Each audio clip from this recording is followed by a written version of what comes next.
અરે નાનલા, ક્યાં જાય છે? કાંઈ નહીં મોટા ભાઈ, નોકરી માટે ઇન્ટરવ્યૂ દેવા જાઉં છું. અરે ભાઈ, તું ક્યાં સુધી અલગ અલગ કંપનીમાં ઇન્ટરવ્યૂ આપ્યા કરે? એક કામ કરીને તું મારી સાથે જ કામ કરવા માંડ ને. આમે મારે સ્ટાફની જરૂર છે અને આપણે બે ભેગા મળીને કામ કરશું. ઠીક છે મોટા ભાઈ.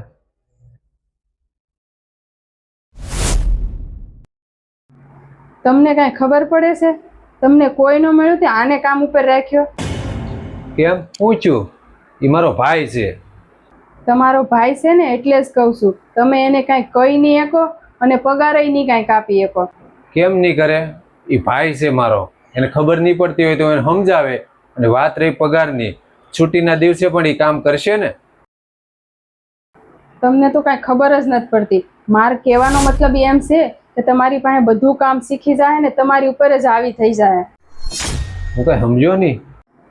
આ જમાનામાં કોઈ ઉપર ભરોસો કરવા જેવો નથી. તમારી પાસે શીખીને તમને જ લાત મારીને કાઢી મૂકશે. હા, એ તારી વાત સાચી છે હો. આ તો મેં વિચાર્યું નહોતું. એ જો બધું કામ મારી પાસે શીખી જાય ને તો મારી ઉપર જ હક જમાવીને બેસી જાય. એક કામ કરું, પાછી ના જ પાડી દઉં. હા, નાશ પાડી ગયો. એને હું સીધો ના પાડી દે તો એને ખરાબ નહીં લાગે? ડાયરેક્ટ શું કરવા ના પાડવી? મારી પાસે છે ને એનું બાનું. હું અત્યારે તમારે એને એમ કહેવાનું કે ધંધામાં નુકસાની હાલે છે, નુકસાની ભરાઈ જાય ને પછી હારે ધંધો કરશું. આ તારો આઈડિયા બહુ સારો છે. લે, આનાથી પાકું ના પાડી દે. અરે નાનલા, અહીં આવી તો. હા મોટા ભાઈ.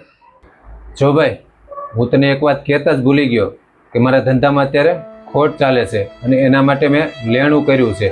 આ લેણું જો પતી જાય ને તે પછી જ આપણે નફો થાય. તમારી માથે લેણું છે ને તમે મને અત્યારે કહો છો?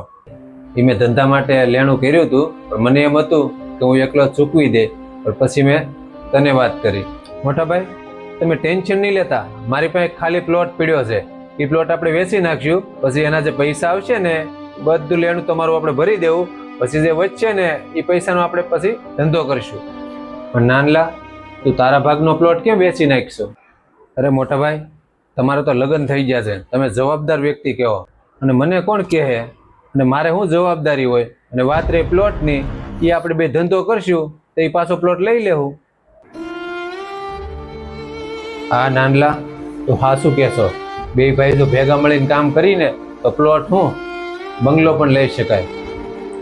અને કહેવાય છે ને કે આદમી બાયુની વાતોમાં આવીને પોતાના નસીબ ઉપર પાણી ફેરવે છે. અને અત્યારે લોકો બાયુની વાતોમાં ન આવે ને તો ગમે એવી મુશ્કેલ પરિસ્થિતિ હોય ને એ પણ જીતી શકે છે. જવા દે હાલ, કાલથી તું ઓફિસે આવી જાય, પણ એને આ બધી વાત કરીશ.